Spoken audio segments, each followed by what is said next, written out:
YouTube पे भी डाल सके। चलिए करते हैं स्टार्ट। आज का जो टॉपिक है हमारा वो है मई 2021 और जनवरी 2021 की प्लानिंग के रिगार्डिंग। इसमें हम हर टॉपिक्स को टच करेंगे। तो सबसे पहले बात कर लेते हैं जनवरी 21 के स्टूडेंट्स के लिए। अब जिन जिन बच्चों ने ऑप्ट आउट किया है, जिन जिन बच्चों ने ऑप्ट आउट किया है due to any reasons,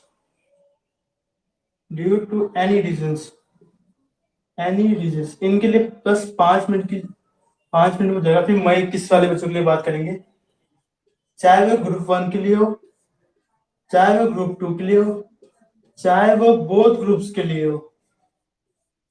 Hindi बात करें हम जनवरी 21 ऑप्टा स्टूडेंट्स के बारे में बात।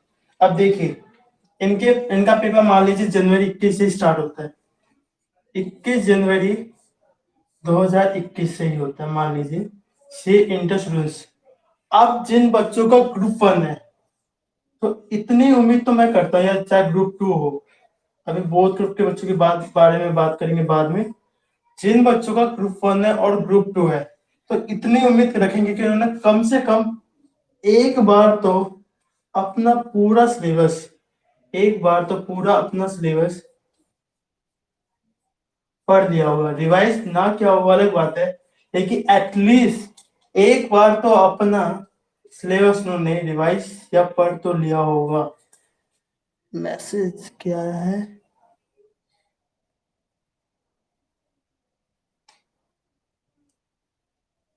हाँ, किसने लिखा एक बार ना पढ़ा हो और जिनका पेपर 21 जनवरी 21 में तो भी क्लियर हो जाएगा, लेकिन फिंगर क्रॉस।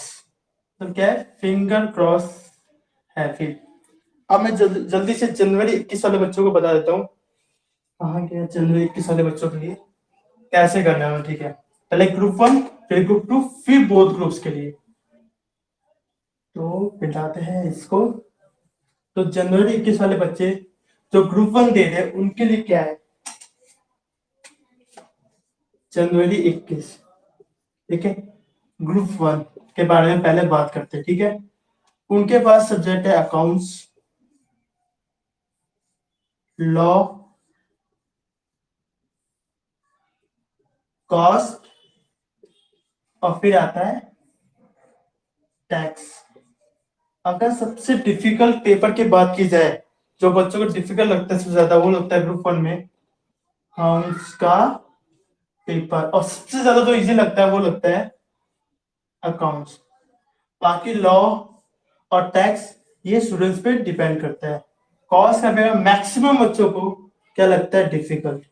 तो एक चीज हमेशा याद रखना कि ये सब्जेक्ट डेली बेसिस पे 2 आवर्स की आपको स्टडी करनी होगी, तभी आपका जनवरी 21 में ये वाला पेपर अच्छे से चला जाएगा। आपने देखा होगा मैक्सिमम बच्चों ने जो ऑप्ट आउट किया था वो इसी सब्जेक्ट के बाद किया था, क्योंकि इस सब्जेक्ट ने सबके आंखों में पानी लेके आ गए थे। एक बार भी ना पढ़ा तो हाँ तब भी हो जाए क्लियर। मुझे सारे डिफिकल्ट, अच्छा तुझे भाई जिसको सारे डिफिकल्ट लगते हैं तो जय सिया राम। मतलब अब सब डिफिकल्ट लगते तो भाई क्या करे। लेकिन मैं तो ये बता रहा हूँ, कॉमन चीजें बता रहा हूँ बच्चों के बारे में जो डिफिकल्ट लगता है। तो 2 आवर्स तो आपको डेली बेसिस पे ये सब्जेक्ट पढ़ना होगा। कॉस्ट, बाकी सब्जेक्ट तो 2 आवर्स कॉस्ट को दीजिए डेली बेसिस पे और 2 आवर्स अकाउंट्स को दीजिए। रीजन बता देता हूँ क्यों। अगर 2 आवर डेली बेसिस पे ये दिया तो एग्जाम तक ये इतना हो जाएगा स्ट्रॉन्ग कि आप 40+ स्कोर कर जाओगे। और मान लो लॉ का पेपर किसी कारणवश या टैक्स का पेपर उतना अच्छा नहीं गया, लेकिन इस सब्जेक्ट में तुम्हारे 70+ आ जाते हैं। किस सब्जेक्ट में? अकाउंट्स वाले सब्जेक्ट में। तो मान लो इसमें 70, इसमें 45, इसमें 40 मान लो, इसमें 45। तो देखो 90 + 40 130, 130 + 70 बन जाता है आपके 200। तो मतलब 2 आवर इसको देना है डेली और 2 आवर इसको देना है।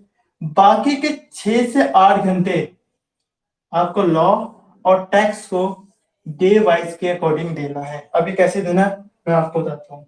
तो 2 आवर डेली बेसिस पे अकाउंट्स को देना है और 2 आवर डेली बेसिस पे आपको कॉस्ट को देना है। इस बार तो टैक्स का पेपर, हाँ हाँ, तो टैक्स का पेपर हार्ड आया था, इतना भी हार्ड नहीं आया था। अब वो एक दो बार तो आएगा, ये थोड़ी ना बीकॉम का पेपर थोड़ी ना कि सारे पेपर इजी देंगे। पर इतना भी डिफिकल्ट पेपर नहीं था टैक्स का। जिन्होंने अच्छे से पढ़ के गए, जो अच्छे से पढ़ के नहीं गए थे उनके लिए थोड़ा सा डिफिकल्ट लगेगा। तो मैं प्लानिंग बताता हूँ जनवरी 21 के लिए कैसे करना है। देखिए, अकाउंट्स में एक बात तो गांठ बांध लो कि आपको आईसीआई स्टडी मटेरियल को अच्छे से कर लेना है। कितनी बार? कम से कम 3 टाइम्स। इसके अलावा आपको कुछ भी करने की जरूरत नहीं है इन अकाउंट सब्जेक्ट। देखिए, फर्स्ट टाइम जब आप पढ़ेंगे तो सारे स्टडी मटेरियल के क्वेश्चंस करने हैं आपको। उसके बाद आपको क्वेश्चंस मार्क करने हैं कि सेकंड टाइम आपको कौन से क्वेश्चंस करने हैं। तो सेकंड टाइम आपको वही क्वेश्चंस करने हैं। और इन थर्ड टाइम, इन इसमें लिख दो स्टडी मटेरियल मार्क क्वेश्चन। और थर्ड टाइम आपको वो क्वेश्चंस करने हैं जो आपके सेकंड टाइम भी नहीं हो पाए, तो उन क्वेश्चंस को करने हैं। तो आप इससे आपका क्या होगा, एक तो स्टडी में अच्छे से हो जाएगा, साथ में 3 रिवीजन भी हो जाएगी, साथ में जो डिफिकल्ट क्वेश्चन थे आपने उसको कम से कम 3 बार तो कर लीजिए कि इजी वाला तो यहीं पे खत्म, तो थोड़ा सा मीडियम वाला क्वेश्चन होगा वो यहाँ पे खत्म, और हार्ड वाला आपने यहाँ तक किया तो आपका 3 बार हार्ड लेवल वाला डिफिकल्ट क्वेश्चन वाला पार्ट खत्म हो जाएगा। तो कम से कम 3 रिवीजन करनी है आपको अकाउंट्स की आईसीआई स्टडी मटेरियल से। इसके अलावा आपको कुछ भी नहीं करना है, बस स्टिल एम्स। हाँ हाँ, तो पढ़ के जाओगे तभी तो आसान लगेगा। अब जो बच्चा, जिस बच्चे ने एक बार ही टैक्स पढ़ा है, जिस बच्चे ने एक बार ही टैक्स पढ़ा है या एक ही बार कॉस्ट पढ़ा है, उसके लिए तो डिफिकल्ट होगा ही। अगर वो इजी पेपर भी आता है ना टैक्स का पेपर, और जिसने स्टिल एक बार पढ़ा है उसके लिए तो पेपर हार्ड ही आएगा। इसलिए कम से कम 2 से 3 रिवीजन हर सब्जेक्ट की आपको करके जानी है। अगर आपका सिर्फ एक ग्रुप है तो आराम से आपकी 2 से 3 रिवीजन हो जाएगी।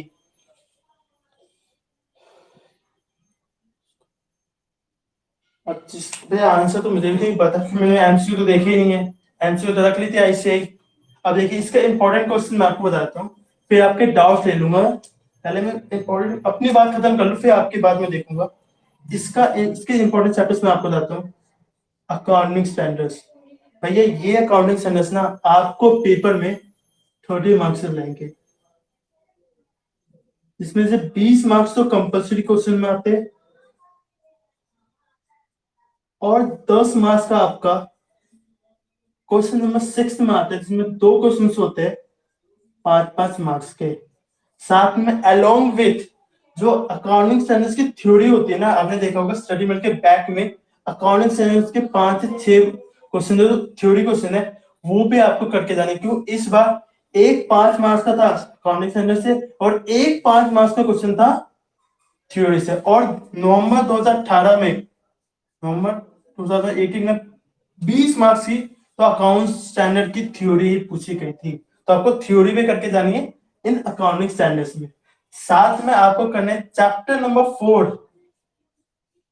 to 11, इन चैप्टर्स पे आपको बहुत ही फोकस करके जाना है। बाकी 12, 13, 14 आप छोड़ के भी जा सकते हैं। अगर इस चैप्टर को अच्छे से आप कर लेते हैं तो आप आराम से अकाउंट्स की वेब में 80 से 90 मार्क्स का पेपर अटेम्प्ट कर सकते हैं। इस बार तो बच्चों ने 100 मार्क्स का अटेम्प्ट किया था। मैं मानता हूँ कोई वर्स्ट सिचुएशन भी आती है, कोई ऐसी खराब स्थिति भी आती है, तब भी आप 80 से लेकर 90 मार्क्स का पेपर अकाउंट्स में अटेम्प्ट कर सकते हैं अगर चैप्टर नंबर 4 to 11 और काउंटिंग स्टैंडर्ड अच्छे से करके जाते हैं तो। ठीक है। और अगर इस चैप्टर की बात करें तो चैप्टर नंबर 5, 9, 10 ये भैया इंपॉर्टेंट बनते हैं अगर देखा जाए तो अकाउंटिंग स्टैंडर्ड 30 मार्क्स और इसका देखा जाए तो 30 मार्क्स, तो 60 मार्क्स तो सिर्फ 1, 2, 3, 4 आपको 60 मार्क्स दिला रहते हैं अकाउंट्स के पेपर में। ठीक है, ये हो गई अकाउंटिंग स्टैंडर्ड्स के बाद, जहां अकाउंट्स के बाद जहां पे आपको चैप्टर नंबर 4 to 11 और अकाउंटिंग स्टैंडर्ड बड़े अच्छे से करके जाना है। साथ में अलोंग विथ थ्योरी क्वेश्चन भी करके जाना है। क्यों? काउंटिंग क्यों करके जाना है कि 20 मार्क्स का तो कंपल्सरी क्वेश्चन आता है, साथ में 10 मार्क्स का एक्स्ट्रा क्वेश्चन जाता है क्वेश्चन नंबर 6 में। साथ ही में चैप्टर नंबर 4 to 11 जिसमें चैप्टर नंबर 5, 9, 10 मोस्ट इंपोर्टेंट बनते हैं, वो भी आपको अच्छे से करके जाना है। बाकी चैप्टर नंबर 6 देखो, 7 देखो, 8 देखो, 11 देखो या 4th भी देखो, वो 1 से 2 दिन के अंदर आपके खत्म हो जाएंगे। अब अकाउंटिंग आपको पढ़ने कैसे वो बताता हूँ मैं।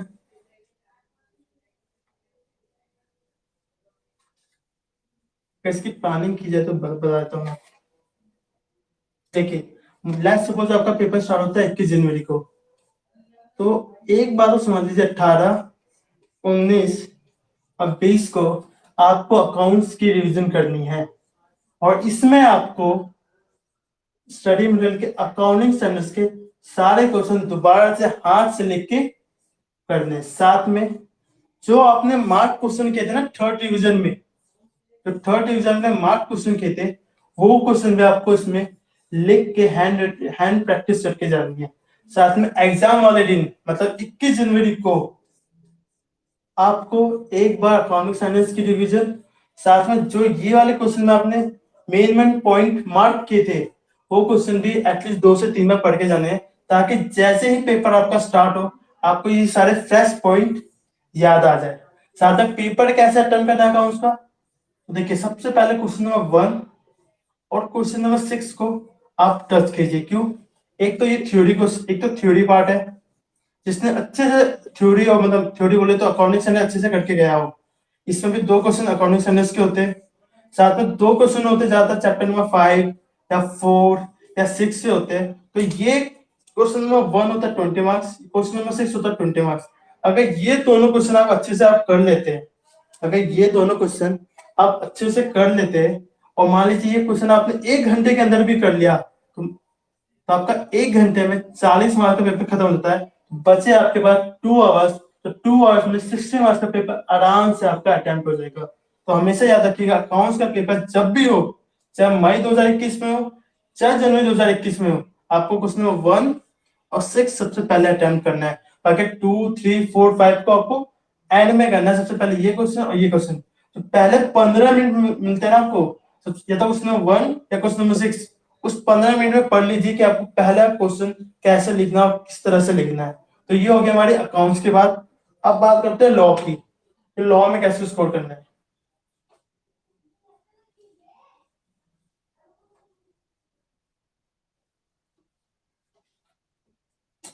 अब बात करते हैं लॉ की, तो देखिए लॉ में कैसे करना है। देखिए लॉ में आपको अदर लॉ, अगर आप अदर लॉ अच्छे से पढ़ के नहीं जाते हैं लॉ के पेपर में, तो आपको एग्जाम देने का कोई भी हक नहीं है।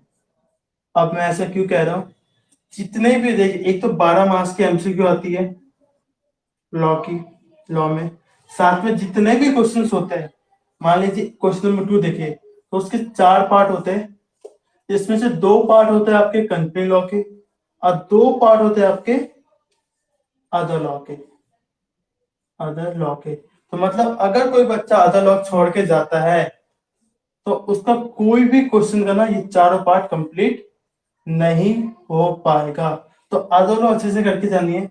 इसका दूसरा रीजन ये भी है कि अदर लॉ खत्म करने में इन कंपेयर कंट्री लॉ से कम टाइम लगता है, इसलिए अदर लॉ को आपको अच्छे से करके जाना है। साथ में कंपनी लॉ में आपको chapter number 5 to 10 plus types of company के क्वेश्चंस करके जाना है आपको, टाइप्स ऑफ कंपनी के। अगर ये चैप्टर आप अच्छे से करके चले जाते हैं, और ये अदर लॉ होता है 40, और चैप्टर नंबर 5 to 10 इसकी जो वेटेज है कम से कम 40 से सॉरी 50 से लेके 40 मार्क्स, मतलब 80 से 90 मार्क्स का पेपर सिर्फ और सिर्फ इन 2 पार्ट्स में आता है, मतलब अदर लॉ के 40 और इसके दे दो 40 से 45 मार्क्स का आपका वेटेज ये देता है। तो आपको ये वाला पार्ट कंट्री लॉ का और अदर लॉ में तो पूरा ये कंट्री लॉ है, साथ में अदर लॉ आपको अच्छे से करके जाना है। इसकी कम से कम 2 रिवीजन तो आपको करनी ही होगी, अदरवाइज आप लॉ का भी अच्छे से नहीं दे पाएंगे। अब पेपर कैसे अटेम्प्ट करना है लॉ अदर लॉ का, ओ सॉरी कंप्लीट ओ लॉ का, तो सबसे पहले आप करेंगे एमसीक्यू। जैसे आपको पेपर मिलता है पहले 15 में एमसीक्यू मिलता है, एमसीक्यू देखिए, अब पहले बार जो जो क्वेश्चन हो सकता है वो कर लीजिए। अगर कोई क्वेश्चन आपको लगता है कि क्वेश्चन नहीं हो पाएगा मुझसे, तो उस क्वेश्चन को एंड में कीजिएगा, लेकिन उसे छोड़िएगा मत। क्यों? एमसीक्यू में कोई भी नेगेटिव मार्किंग नहीं है। तो एमसीक्यू को सबसे पहले करना लॉ के पेपर में, और other law plus country law के चैप्टर नंबर 5 to 10 आपको अच्छे से करके जाने होंगे।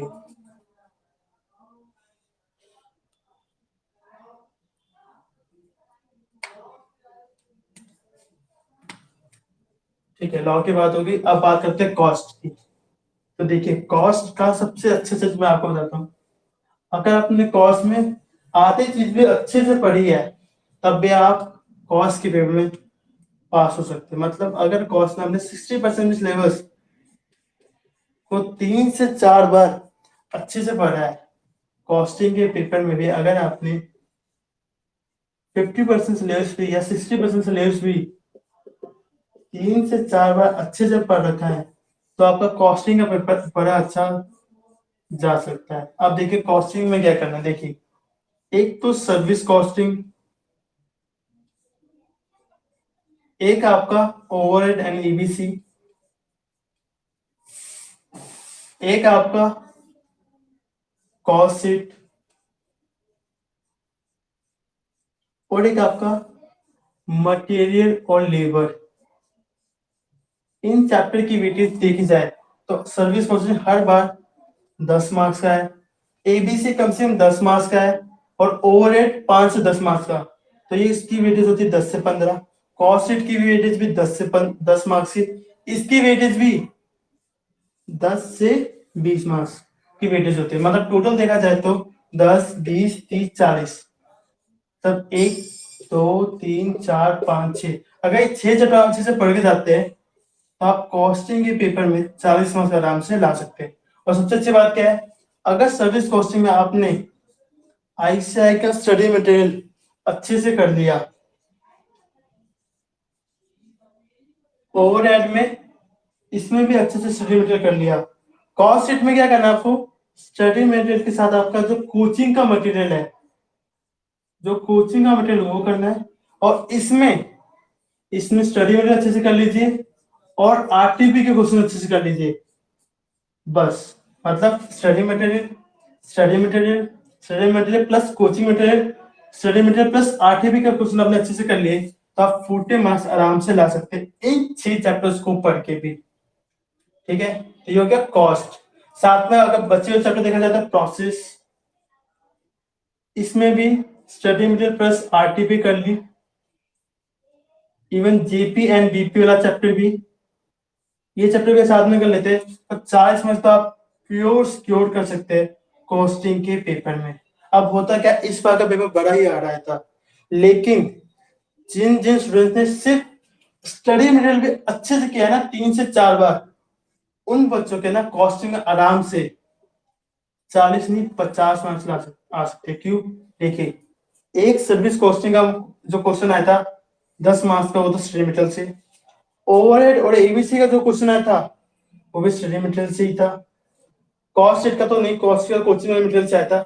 मटेरियल और लेबर वाला क्वेश्चन भी आपके इस वाले पार्ट से था, और प्रोसेस और जेपी वाला भी इन्हीं में से था। मतलब 50-60 मार्क्स का पेपर ना सिर्फ स्टडी मटेरियल से ही था। लेकिन बच्चे क्या होते हैं, स्टडी मटेरियल अच्छे से करते नहीं है, या तो उसे रट लेते हैं या उसको छोड़ के चले जाते हैं। अब हुआ क्या, सर्विस कॉस्टिंग जो क्वेश्चन आया था वो स्टडी मटेरियल से था, ओवरहेड वाला भी स्टडी मटेरियल से था, ये वाला भी स्टडी मटेरियल से था, और ये वाला स्टडी मटेरियल से था। अब इसके लिए देखा जाए 10, 5, 15, ये था 10 मार्क्स का शायद, तो 20, 30, 35, 40, 40, ये था 60। मतलब 60 मार्क्स का पेपर तो आपके सिर्फ स्टडी मटेरियल से था। डायरेक्ट क्वेश्चन थे, ये भी नहीं कि उसमें कोई टिप या ट्रिक्स दी हुई थी, डायरेक्ट क्वेश्चन दे रखे हुए थे बस। लेकिन हुआ क्या, अब बच्चों ने स्टडी मटेरियल से की नहीं। अब हुआ क्या, जब जैसे पेपर आया तो वो लोग या मार्जिन का क्वेश्चन देखने लगे, या मार्जिन क्वेश्चन बाहर का था, मान लो मार्जिन का 5 मार्क्स हटाओ, कॉस्ट शीट का भी 10 मार्क्स हटाओ, तो 15 मार्क्स तो हटा दो। बाकी service costing, overhead, ABC, material, labour, JP, BP, process, ये सब स्टडी मटेरियल से था। तो 60 मार्क्स तो आपके स्टडी मटेरियल से तो पूरा। और बाकी के 5 से 10 मार्क्स थोड़ा सा ठीक था, बाकी का 20 से 25 मार्क्स का कह सकते हैं कि थोड़ा सा हार्ड था, थोड़ा सा जिन्होंने अच्छे से कोचिंग ले रखी है उनके लिए था। बाकी का 70 से 75 मार्क्स का पेपर आपके सिर्फ और सिर्फ स्टडी मटेरियल से था। इसलिए मैं कहूंगा कॉस में सबसे पहले स्टडी मटेरियल को अच्छे से कीजिए, 2 से 3 बार कीजिए। उसके बाद आरटीपी और एमटीपी भी हमने अच्छे से कर ली। मान लो किसी ने बच्चे ने कोचिंग नहीं ले रखी है, उसके बाद कोचिंग में मटेरियल नहीं है, तो आरटीपी एमटीपी भी अच्छे से कर ली उस बच्चे ने, तो वो कॉस्टिंग आराम से पास हो सकता है। लेकिन शर्त ये है कि एक तो उसके कॉन्सेप्ट क्लियर होना चाहिए, साथ में स्टडी मटेरियल कम से कम 2 से 3 बार उसने रिवाइज की हो।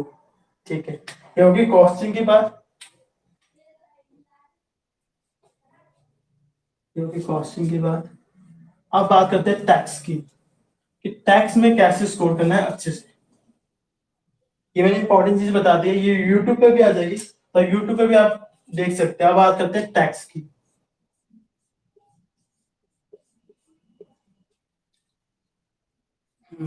टैक्स की बात करते हैं। देखिए टैक्स में एक तो आप जीएसटी, सबसे इजी वाला पार्ट है जीएसटी का। अगर जीएसटी पे आपने कमांड बना ली तो भैया 40 मार्क्स तो आपके यही हो गए, क्योंकि जीएसटी का पेपर टीटी के पेपर के मुकाबले इस बार भी इजी था। सबको शिकायत थी, जो भी डीटी में डीटी में थी, शिकायत इस वाले पेपर में थी, ना कि इस वाले पेपर में थी। तो जीएसटी आपको बड़े अच्छे से करके जानेंगे, स्पेशली चैप्टर नंबर 6 और 8 जरूर कर लीजिएगा। चैप्टर 6, 8, 2, 5 एंड 4, और हाँ थर्ड वाला चैप्टर भी। अब रीजन बताता हूँ क्यों। देखिए आईटीसी का क्वेश्चन जरूर आता है कंपल्सरी में 10 मार्क्स का, जिसमें आपको चैप्टर नंबर 4 जो एग्जेप्शन चैप्टर है वो वाला पार्ट भी पूछा जाता है, साथ में उसमें वैल्यू ऑफ सप्लाई का पार्ट भी पूछा जाता है। इसलिए ये वाला चैप्टर, ये वाला चैप्टर, ये वाला चैप्टर, ये वाला चैप्टर, ये वाला चैप्टर, ये वाला चैप्टर, मतलब ये 6 चैप्टर आपने अच्छे से कर लिए तो 25 से 35 मार्क्स की वेटेज सिर्फ ये 6 चैप्टर ही आपको दिला देते हैं। ठीक है, तो जीएसटी में ये ध्यान देना है। और डीटी में जो ध्यान देना है आपको वो देना है, सबसे पहले आप खत्म करेंगे अदर देन हैट्स वाले चैप्टर। मतलब कौन से चैप्टर, जैसे चैप्टर नंबर 1 बेसिक कॉन्सेप्ट वाला, चैप्टर 2 रेजिन स्टेटस वाला, chapter 3 agriculture income, chapter 5 clubbing clubbing, chapter 6 set of वाला, फिर 7, 8 और 9 टीडीएस और डिडक्शन वाला, 10th यानी रिटर्न्स वाला। अगर उन चैप्टर्स को भी आपने अच्छे से कर लिया तो इस चैप्टर की वेटेज जो होती है वो होती है 40 से 50 मार्क्स की वेटेज। आप खुद पेपर उठा के देख लीजिए, इस बार का जो पेपर था 40 से 50 मार्क्स का पेपर अदर देन हेड्स से था। मतलब अगर ये चैप्टर देखिए, अगर जिसने अच्छे से पढ़ रखा है ये चैप्टर मुश्किल से एक दिन में, एक दिन तो नहीं पर 2 दिन में बच्चा रिवाइज कर सकता है। तो सोचिए 2 दिन पढ़ के वह 40 से 50 मार्क्स ला सकता है जनवरी 21 के पेपर में। और इसका जो क्वेश्चन करना है वो आपको ध्यान से करना है, स्टडी में अच्छे से कीजिए, एक ही क्वेश्चन को अच्छे से कीजिए, उसके बाद आरटीपी कीजिए। आरटीपी करने के लिए इसलिए कह रहा हूँ, आरटीपी में जो क्वेश्चन होते हैं थोड़े से डिफिकल्ट होते हैं, थोड़ा एग्जाम रिलेटेड होता है। अगर इन क्वेश्चन को आपने पहली बार में कर दिया अच्छे से तो समझ लीजिए आपका जनवरी 21 में टैक्स का पेपर अच्छे से चला जाएगा।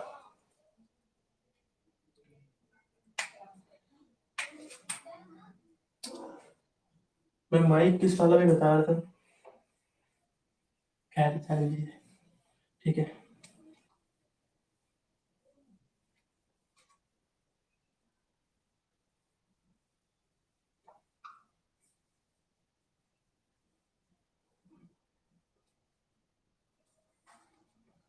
ठीक है, अब आते हैं ग्रुप 2 के बारे। अब आते हैं ग्रुप 2 के बारे। अब ग्रुप 2 में बताता हूँ मैं आपको एडवांस अकाउंट की। तो एडवांस अकाउंट में वही चीज जो बताई थी, अकाउंट में सेम चीज यहीं पे अप्लाई होती है। एक तो अकाउंटिंग स्टैंडर्ड्स बड़े अच्छे से करके जाने आपको, साथ में ईएसओपी, बाय बैक, फिर आपको करना है banking company, NBFC, amalgamation, internal construction और करना लिक्विडेशन। ये चैप्टर भी आपने अच्छे से कर लिया अलॉन्ग विद अकाउंटिंग स्टैंडर्ड, तो आप आराम से अकाउंट्स के पेपर में 80 से 90 मार्क्स का पेपर अटेम्प्ट कर सकते हैं और 60 मार्क्स प्लस में ला सकते हैं। अब देखिए, तो इसमें आपको सबसे ज्यादा टाइम लगेगा, एक तो इस वाले चैप्टर में थोड़ा सा टाइम लगेगा और एक इस वाले टाइम में लगेगा टाइम, और थोड़ा बहुत लिक्विडेशन में।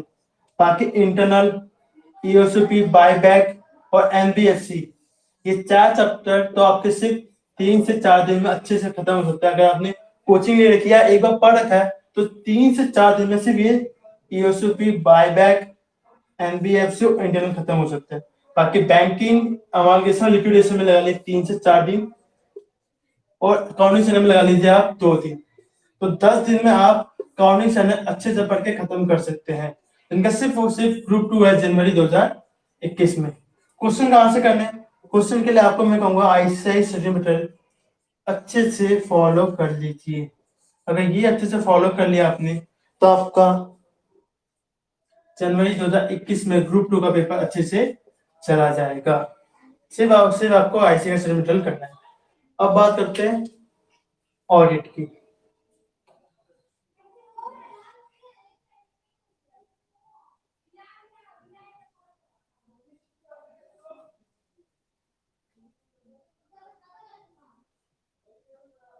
ठीक है, अब बात करते हैं ऑडिट की। तो ऑडिट में देखिए, स्कोर करना ना थोड़ा सा डिफिकल्ट होता है अगर बच्चे ने अच्छे से रिवाइज नहीं किया। देखिए, जिन बच्चों ने ऑडिट का पेपर आईसीआई स्टैंडर्ड मेथड से अच्छे से किया है और कम से कम 3 से 4 रिवीजन किए ना, उनके लिए ऑडिट का पेपर सबसे ज्यादा इजी था इस वाले अटेम्प्ट के लिए। देखिए, प्रॉब्लम क्या थी? जो बच्चे पढ़ के नहीं गए, जो बच्चे 3 से 4 रिवीजन करके नहीं गए, जिन बच्चों ने आईसीआई अच्छे से कभी पढ़ा ही नहीं, जिन बच्चों ने आज तक सिमेटेड और आरटीपी के क्वेश्चंस किए नहीं।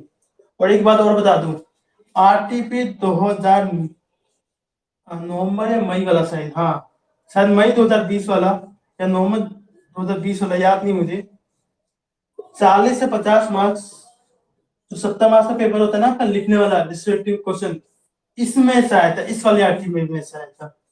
पर बच्चे करके नहीं गए। अब जो करके नहीं जाते, वो गाली किसको देते हैं? आईसीआई को, कि हम क्या ऑडिट का पेपर हार्ड है, जबकि ऑडिट का पेपर सच में इजी था।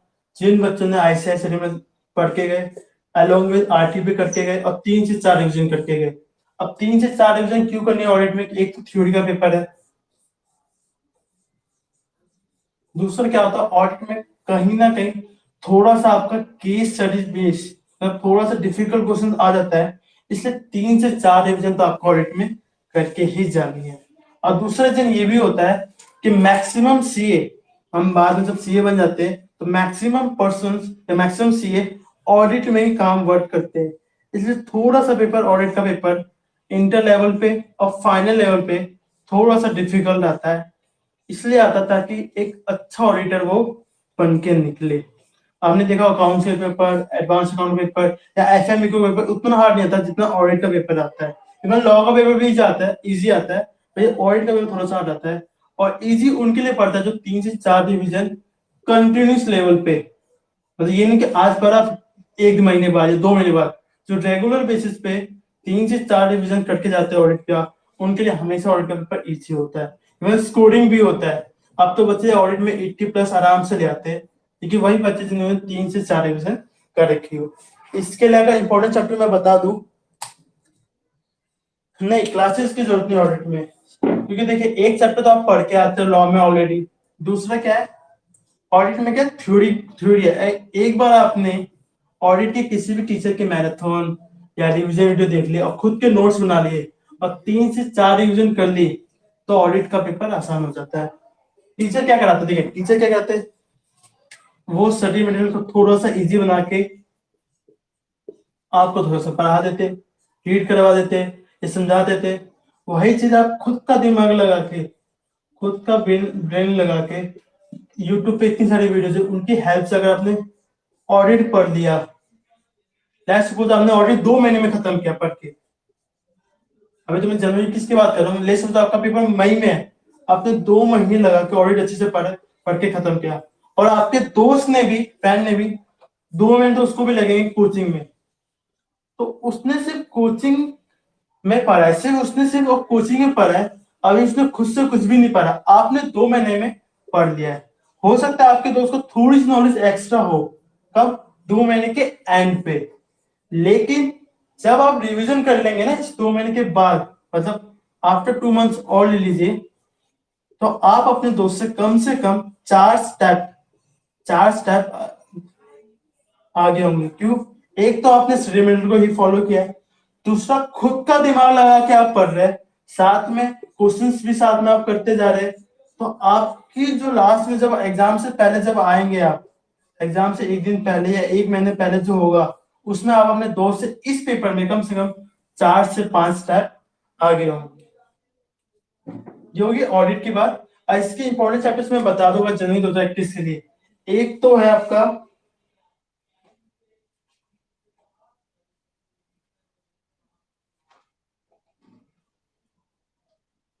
आपका ICI, sorry, chapter number 10 company audit, chapter number 11 audit report, chapter number 9 audit of finance, क्या था, फाइनेंशियल स्टेटमेंट, और चैप्टर नंबर 1 to 5। अगर इसी में अच्छे से कर लिया तो आप 50 से 60 मार्क्स आराम से ला सकते हैं। क्यों? जहां तक मुझे पता है इस बार चैप्टर 10 से आया 20 मार्क्स का, इसमें से आया था शायद 5 से 10 मार्क्स का, इसमें से भी आया था आपका 10 मार्क्स का, इसमें भी आएगा कम से कम आपका 30 मार्क्स का आया था। तो देखिए 30, 20, 50, 60, 65 मार्क्स का पेपर आपका सिर्फ 1, 2, 3, 5, 8 चैप्टर में से आपका चैप्टर नंबर 12 भी साथ में है, चैप्टर नंबर 12 भी, इससे भी आपका 8 से 10 मार्क्स का क्वेश्चन आया था। 60 से 65 मार्क्स का पेपर सिर्फ 1, 2, 3, 4 9 चैप्टर से आपके 65 मार्क्स का बन जाता है पेपर। तो इतना भी आपने अच्छे से कर लिया ना, तो आप ऑडिट में आराम से आप पास हो सकते हो।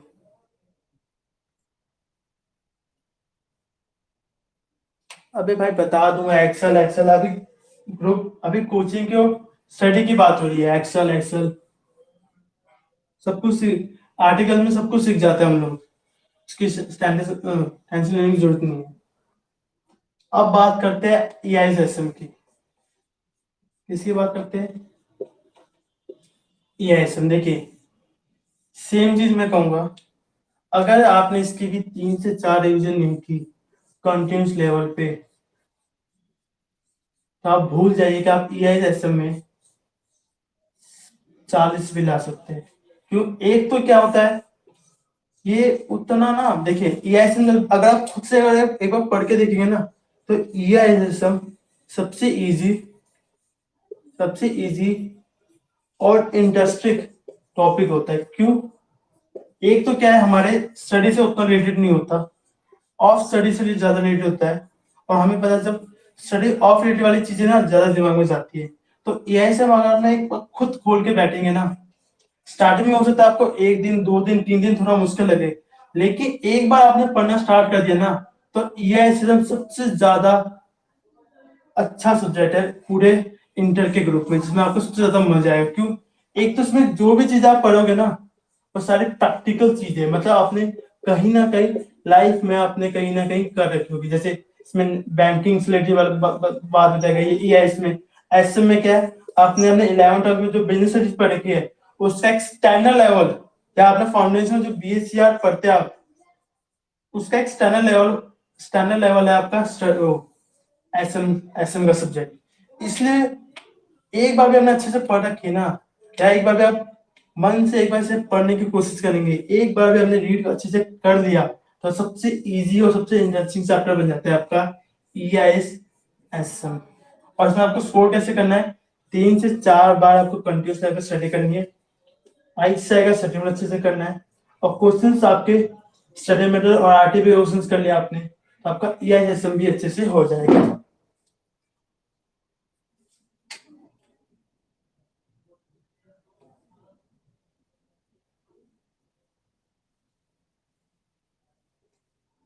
चलिए अब बात करते हैं आपके लास्ट सब्जेक्ट की, एफएम इको में। तो देखिए एफएम इको की बात की जाए तो देखिए एफएम भी इजी है और इको भी इजी है। इवन इको में अगर सिर्फ ऐसे अच्छे से कर दिया, तो इको में आराम से 40 में से 25 से 30 मार्क्स ला सकते हैं। साथ में एफएम भी, अगर कॉस्ट अकाउंट, जैसे अकाउंट्स आपके अकाउंट्स एडवांस अकाउंट, वैसे ही आपका एफएम भी इजी टॉपिक है आपका एफएम भी। बस आपको 3 चैप्टर्स पे ज्यादा ध्यान देना है। एक तो इकोनॉमिक चैप्टर नंबर फर्स्ट पे ध्यान दीजिएगा, इसकी जो वेटेज है वो 10 से 15 मार्क्स की हो जाती है। और एफए में देखा जाए तो एक तो working capital management, ratio analysis, capital structure और डिविडेंड वाला चैप्टर भी आपने कर लिया, तो कम से कम 30 से 40 मार्क्स का चैप्टर जो होता है आपका, ये वाला चैप्टर कैपिटल स्ट्रक्चर के 2 पार्ट्स है। अगर ये आपने 5 चैप्टर अच्छे से कर लिए तब 30 से 40 मार्क्स यहाँ पे, और 10 से 15 मार्क्स, मतलब देखा जाए तो 40 से 60 मार्क्स का चैप्टर, चैप्टर नंबर इको का फर्स्ट, और कैपिटल स्ट्रक्चर के 2 chapter, working capital management, ratio analysis और डिविडेंड डिविडेंड वाला चैप्टर भी कर लेते हैं, तो 40 से 60 मार्क्स आप एफएम इकोनॉमी ला सकते हैं। अगर इसमें तो आपको स्टडी मटेरियल अच्छे से करना है, इसमें आपको स्टडी मटेरियल के साथ में आपको आरटी भी कर लेंगे, बस इतना भी आपने कर लिया। और 2 रिवीजन करने हैं टोटल आपको, कम से कम आपका एफएम को भी अच्छे से चला जाएगा। तो ये होगी ग्रुप 1 और ग्रुप 2 के बाद जनवरी 2021 के लिए। अब बात करते हैं हम बोथ ग्रुप वालों के लिए। देखिए बोथ ग्रुप वालों के लिए तो भैया एक चीज तो लास्ट बात लेनी चाहिए, अगर उन्होंने अभी तक, जिनका बोथ ग्रुप है उनके लिए तो मैं कहूंगा भैया बोथ ग्रुप वालों,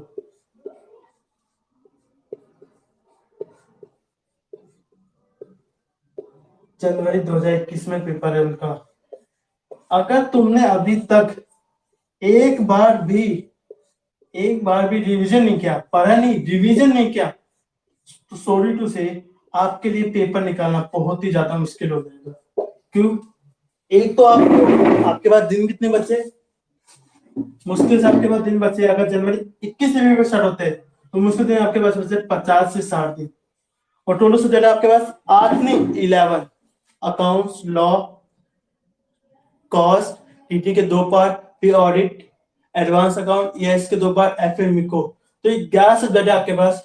और कम से कम 2 रिवीजन भी आपको करके जानी पड़ेगी, तो आपके पास दिन है 50 से 60। अगर आपने एक रिवीजन भी नहीं की तो भैया जनवरी 2021 निकालना मुश्किल हो जाएगा। खुद प्रैक्टिकल सोचो आप, अगर आपने एक भी रिवीजन अभी तक नहीं की, और जिसने तो एक बार भी अच्छे से पढ़ाई नहीं की, उसके लिए खुद सोचने की जरूरत है कि आप सीए का पेपर दे रहे हैं और आपका पेपर है 2021 में, दिन बच्चे 50 से 60, तो आपको कितना मुश्किल होगा निकालना। तो उनके लिए यही कहूंगा कि जान लगा देनी आपको, और कम से कम एक रिवीजन तो भैया करनी ही होगी, तभी आपका जनवरी 2021 में निकलेगा। बोथ ग्रुप्स, जिन्होंने बोथ ग्रुप्स को दे रखा है, जो पॉइंट मैंने ग्रुप 1 में बताया और जो ग्रुप 2 में बताया, उन दोनों का मिक्स करके आपको लेके चलना होगा। उन दोनों का मिक्स लेके चलिए, आपका जनवरी 2021 निकल जाएगा। लेकिन जिस बच्चों ने एक रिवीजन कर रखी है उसके लिए तो आराम से वो निकल जाएगा, जिसने नहीं कर रखी है उसको थोड़ी सी एक्स्ट्रा मेहनत करके चलनी होगी। साथ में जो इंपॉर्टेंट चैप्टर्स मैंने बताया हर सब्जेक्ट वाइज, उतना भी आपने अच्छे से कर लिया और 2 से 3 रिवीजन कर ली, तो जनवरी 2021 बोथ ग्रुप आपका निकल जाएगा फर्स्ट राउंड में। चलिए ये हो गई जनवरी 2021 की बात। अब बात करते हैं मई 2021, यह होगी जनवरी 2021 की बात। अब बात करते हैं मई 2021, मई 2021, मई 2021, चाहे आपका ग्रुप 1 हो, चाहे आपका ग्रुप 2 हो, चाहे आपका बोथ ग्रुप्स हो, ठीक है।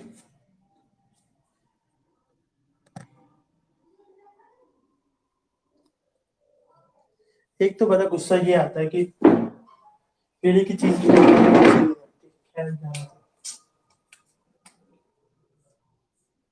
ग्रुप 1, ग्रुप 2 और बोथ ग्रुप्स की बात करते हैं, तो देखिए जिनको कोचिंग लेनी है ग्रुप 2 की, जो कोचिंग वाले बच्चे जिन्होंने अभी ग्रुप 1 दिया है, जिन्होंने अभी ग्रुप 1 का एग्जाम दिया और जो कोचिंग लेंगे, या जो ग्रुप 2 में मई 2021 का पेपर देंगे, या जो बोथ ग्रुप का देंगे, हो सकता है किसी बच्चे ने ऑप्ट आउट कर लिया, हो सकता है जिसने प्रिपरेशन ही मई 2021 के लिए कर रखी हो, तो उसके लिए मैं बताऊंगा आपको क्या करना है। एक सेकेंड। सबसे पहले आपका सवाल आता है कि सेल्फ स्टडी से आपका ग्रुप 2 हो जाएगा कि नहीं। पहला जो क्वेश्चन आता है कि क्या सेल्फ स्टडी से आपका ग्रुप 2 या बोथ ग्रुप हो पाएगा कि नहीं। तो इसका आंसर है यस। अब इसका रीजन क्या है यस कहने का। यूट्यूब पे इतनी सारी रिवीजन वीडियोज है, इतनी सारी मैराथन्स है, मतलब इतनी सारी रिवीजन वीडियो, इतनी सारी मैराथन रिवीजन वीडियो है। अगर आप उसको अच्छे से करते हैं, अगर आप उसको अच्छे से करके जाते हैं, तो आपका आराम से ग्रुप 2 हो जाएगा। अगर रिवीजन वीडियो की बात की जाए अच्छी, तो एडवांस अकाउंट के लिए मैं कहूंगा, मैं लिख देता हूँ सब्जेक्ट वाइज ताकि आपको आसानी रहे। तीनों सब्जेक्ट का लिख देता हूँ, ग्रुप 1 ग्रुप 2 बोथ को, तीनों के लिए।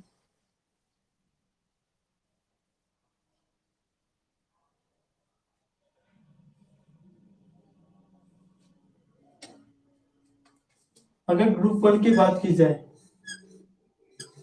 अगर ग्रुप 1 की बात की जाए, अकाउंट्स ग्रुप 2 में ले लेते साथ में, और बोथ ग्रुप में तो इसमें कवर हो ही जाएगा। अकाउंट्स और एडवांस अकाउंट,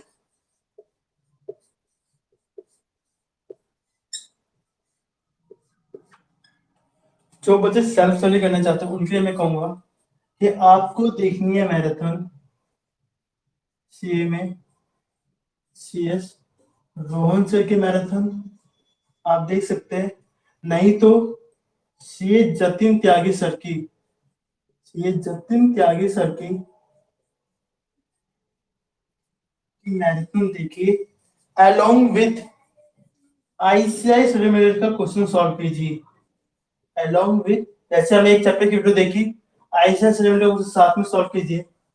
और अगर मान लीजिए जिन जिन बच्चों का पेपर मई 2021 में, क्योंकि अब मैं बात कर रहा हूँ मई 2021 वाले बच्चों की, जिनका पेपर मई 2021 में है, अगर वो बच्चा सिर्फ एडवांस अकाउंट का पेपर देगा, मतलब ग्रुप 2 का पेपर देता है, तो उनके लिए मैं कहूंगा कि आप अपना टारगेट रखिए कि भैया ये मेरा सब्जेक्ट जनवरी के एंड तक खत्म हो जाए। कब तक? जनवरी के एंड तक। किनकी बात कर रहा हूँ? जो ग्रुप 2 दे रहे हैं, और जो बोथ ग्रुप देना चाहते हैं और जो सेल्फ स्टडी कर रहे हैं, उनके लिए तो भैया टाइमिंग आपको दिसंबर के एंड तक खत्म करना है। बोथ ग्रुप वाले दिसंबर के एंड तक, ग्रुप 2 वाले जनवरी के एंड तक, और जो सिर्फ ग्रुप 1 दे रहे हैं मई 2021 में, उनके लिए भी कहूंगा कि भैया वो दिसंबर एंड तक खत्म कीजिए। अब मैं जनवरी वाले बच्चों के लिए तो टाइम क्यों दे रहा हूँ, ग्रुप 2 वाले के क्यों, मैक्सिमम बच्चे जो होंगे वो सेल्फ स्टडी वाले होंगे या कोचिंग लेने वाले होंगे, तो उनके लिए तो भैया यही है कि आप जनवरी के एंड तक खत्म कीजिए, थोड़ा टाइम लीजिए उसे खत्म करने में। और ग्रुप 1 वाले बच्चों से ये उम्मीद होगी कि एटलीस्ट उन्होंने कोचिंग या एक बार खत्म कर ली होगी, और वो तक किसी कारणवश मई 2021 में दे रहे हैं, तो उनको दिसंबर के एंड तक खत्म करनी है, ताकि उनका पेपर मई 2021 में फर्स्ट शॉट में निकल जाए, ताकि एक्स वाई जेड की कोई भी गुंजाइश ना रहे। ग्रुप 2 वालों के लिए क्या है, जनवरी के एंड तक, और जो बोथ ग्रुप देना चाहते हैं उनके लिए दिसंबर एंड तक ये दोनों सब्जेक्ट खत्म होने चाहिए, तभी वो मई 2021 में अपना बोथ ग्रुप दे सकते हैं। उनके लिए दिसंबर के एंड तक, इनके लिए भी दिसंबर एंड तक ग्रुप 1 वालों के लिए, और जो ग्रुप 2 देंगे उनके लिए जनवरी के एंड तक खत्म करनी है। कैसे खत्म करनी है आपको? सीए जतिन त्यागी सर की मैराथन देखिए, या सीएमएस सीएस रोहन सर की मैराथन देखिए, और साथ में आईसीएस लेवल के क्वेश्चंस कीजिए। आपका आराम से एडवांस अकाउंट खत्म हो जाएगा जनवरी के एंड तक अच्छे से। ठीक है, ये होगी अकाउंट्स और एडवांस अकाउंट के बाद।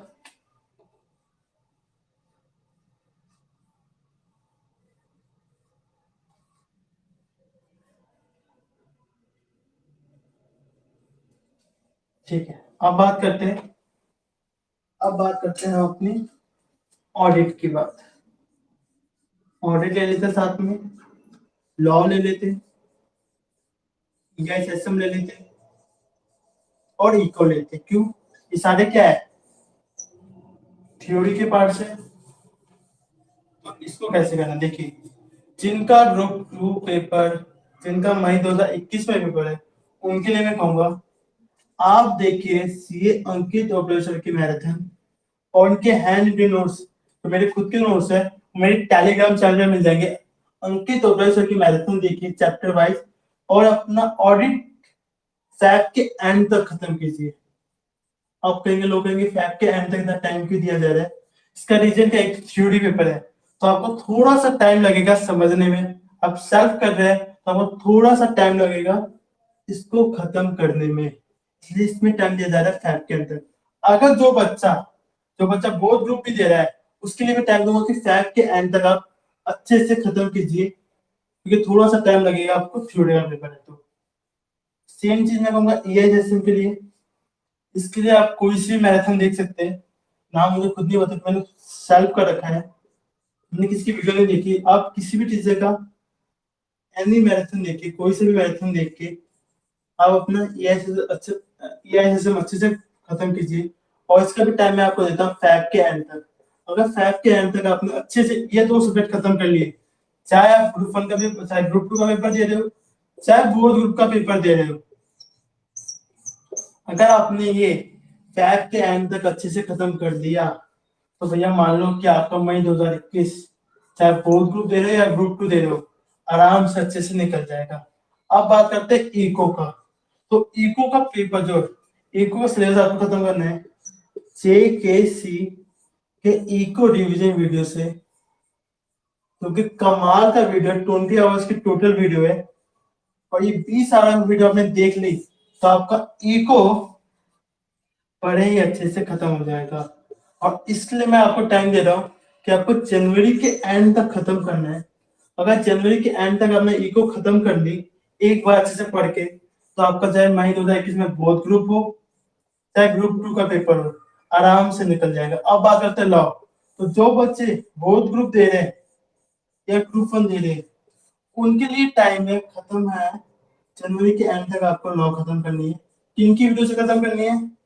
आपको इसको खत्म करनी है सीए अंकित ओबेरॉय सर की मैराथन से, आपका लॉ अच्छे से खत्म हो जाएगा।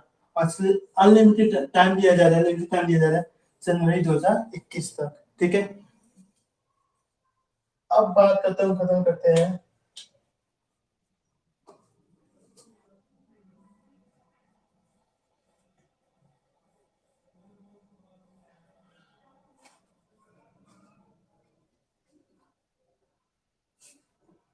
अब बात आती है एफएम, डीटी,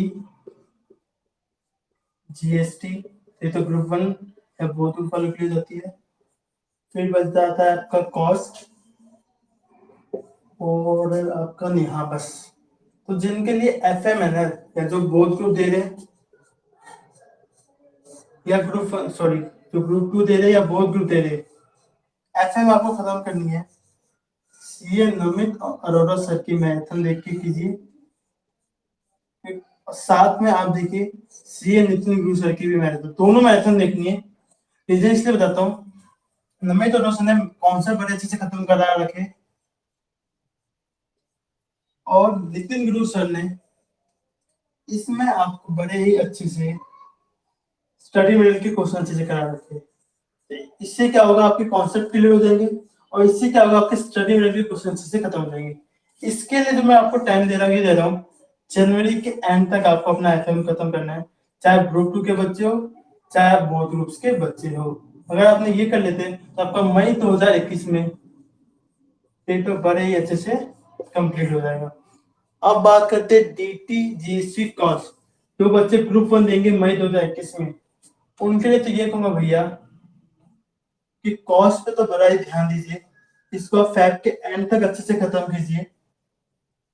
और डीटी और जीएसटी में ये कहूंगा कि अभी थोड़ा सा वेट कीजिए, इसको आपको खत्म करना होगा। आप स्टार्ट कीजिए इसको 15 जनवरी के बाद, 15 जनवरी से लेकर फैब के एंड तक कीजिए। क्यों?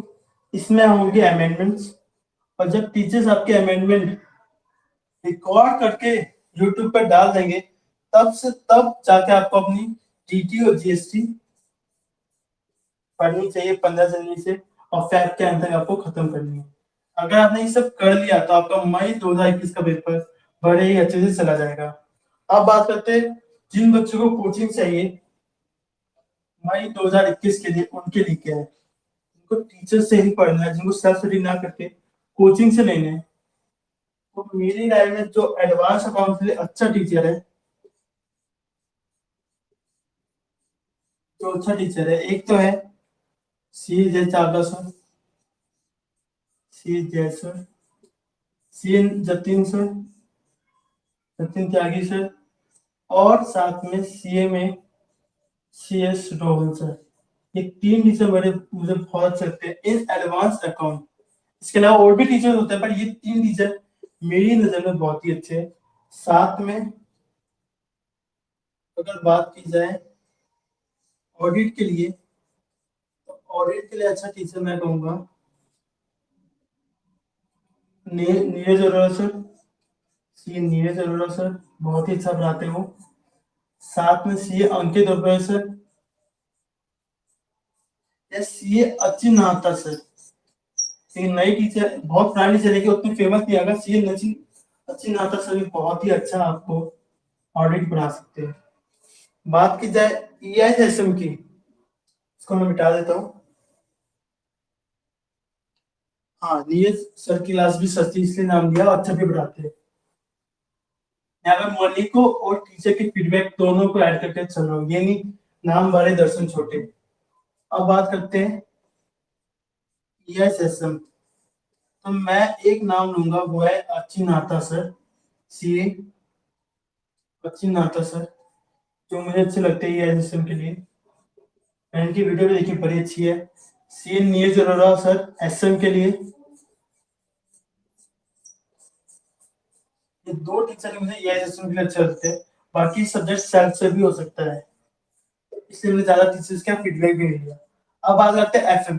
इको तो भैया आपका सेल्फ ही होगा, क्योंकि मैंने जितने भी टीचर्स का फीडबैक लिया इको में, सबका ही मुझे खराब फीडबैक मिला है, सबका ही फीडबैक मुझे खराब मिला है। चाहे कोई भी टीचर हो, नाम मैं किसी का भी नहीं लूंगा, जितने भी टीचर्स का मुझे इको को फीडबैक मिला है, सबका ही खराब मिला है। क्यों? एक तो क्या है, इको क्या है, मैक्सिमम टीचर ने इको अपने टाइम पे नहीं पढ़ी, क्योंकि इको क्या है, अलग सब्जेक्ट बनता है।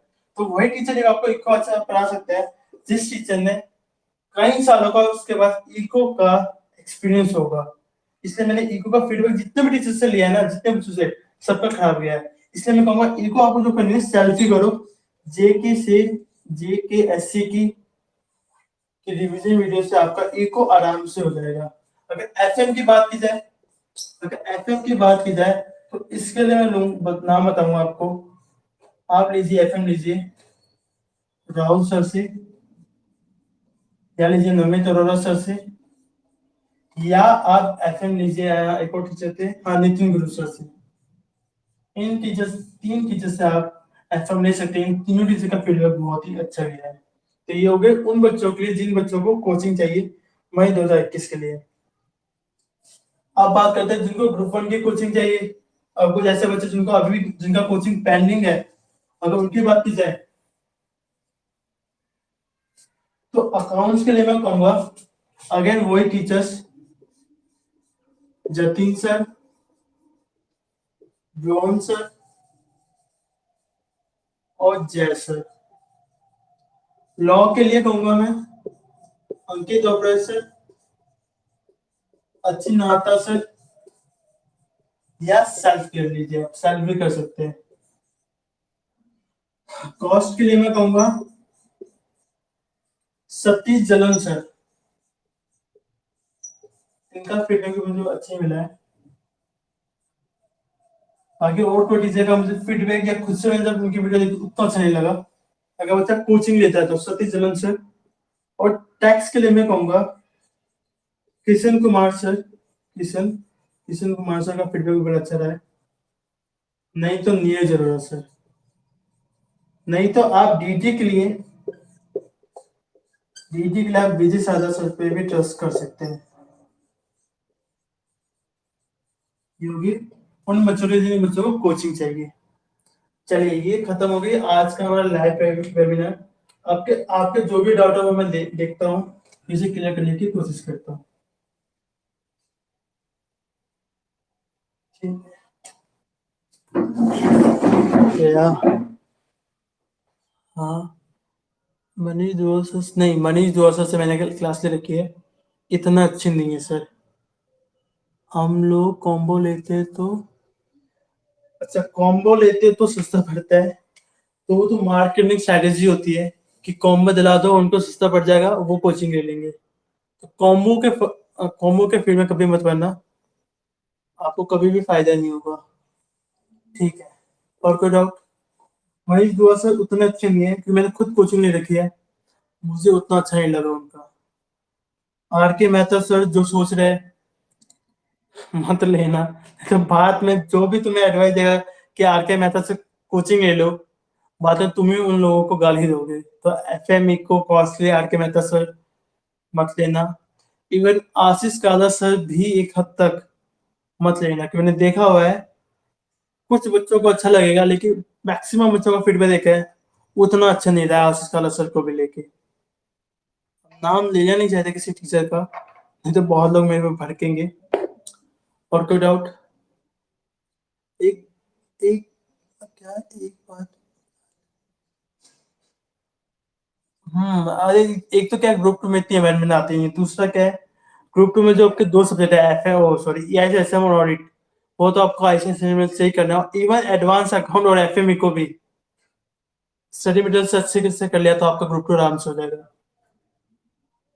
हाँ, स्टडी मटेरियल काफी उसके क्वेश्चंस। इवन आप एडवांस अकाउंट का पेपर उठा के देखें इस बार, पूरा पेपर आईसीआई स्टडी मटेरियल से आता है। इस बार क्या क्या लास्ट 3 4 टाइम के पेपर उठा के देखिए, पूरा आईसीआई स्टडी मटेरियल से ही आता है। चाहे ग्रुप टू का अकाउंट देख लीजिए या ग्रुप वन का अकाउंट देख लीजिए। और कोई डाउट?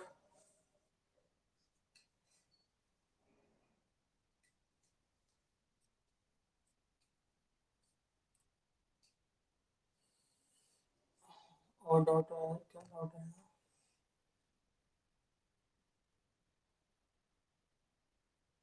देखिए, जो लोग कहते हुए कोचिंग वाले, देखिए कोचिंग वाले तो कहेंगे कि भैया हमारी कोचिंग से पढ़ो, अगर इससे नहीं पढ़ो तो आप फेल हो जाओगे, तो कोचिंग वाले तो कहेंगे।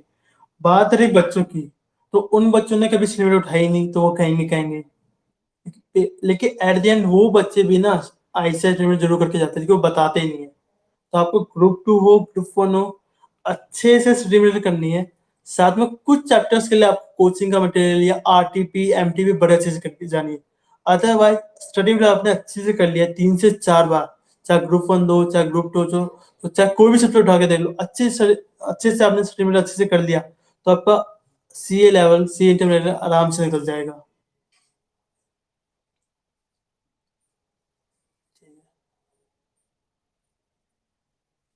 चलिए ठीक है, वेलकम।